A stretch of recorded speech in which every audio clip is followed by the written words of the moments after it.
Alright, so now that we've finished forming the lines, all the grout lines are done, they've got a nice slight dip to them, they look really good.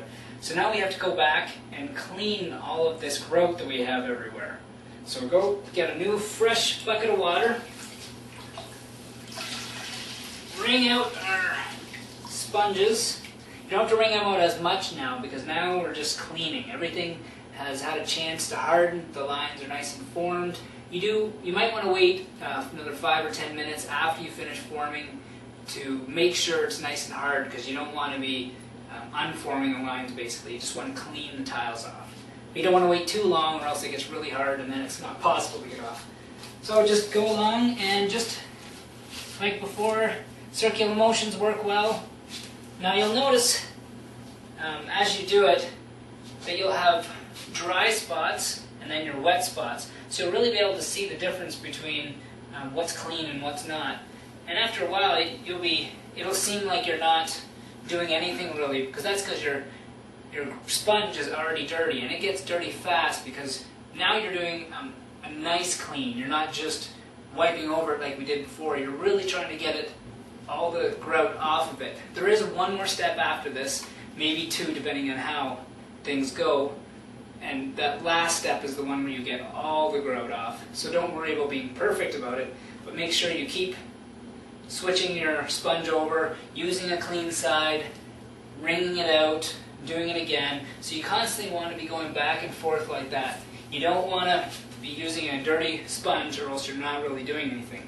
So keep cleaning it out and wringing it out. And you want to change this water often, like every, I don't know, maybe even you could say a 9x9 section. Go and change this water, dump it out, put in new stuff. Just like when you're forming the lines, you have to make sure you constantly clean your sponge out because it just gets to the point where it's caked on. You need to re-dip, but this time you need to keep this water clean, the sponge and the water clean, because this is your important clean. So now we're going to do what's called buffing the floor. What you want to do is take a cheesecloth, just like this, which is just like a hand towel, and you want to rub the tile, because you want to get rid of this haze of grout that's sitting over top of it. As you can see, I did one tile here just before I started up, and this tile is not done. So you can see the big difference between the two.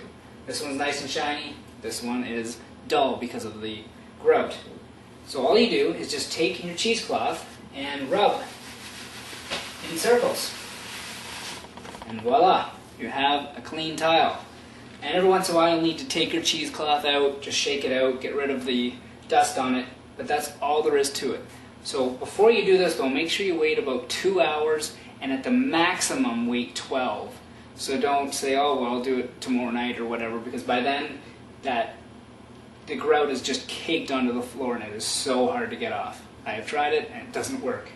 So after that, you're done and ready to go. You just got to put your toilet back in, and if you want to do your baseboards, and we'll talk about that kind of stuff later, but then your floor itself is now done once you've cleaned it all off. So once you've grouted the floor, what you want to do is take a regular spray bottle, fill it up full with water, and after about 8 to 12 hours, give the floor a light misting. So just spray over the whole floor, and just make sure all the grout's kind of covered.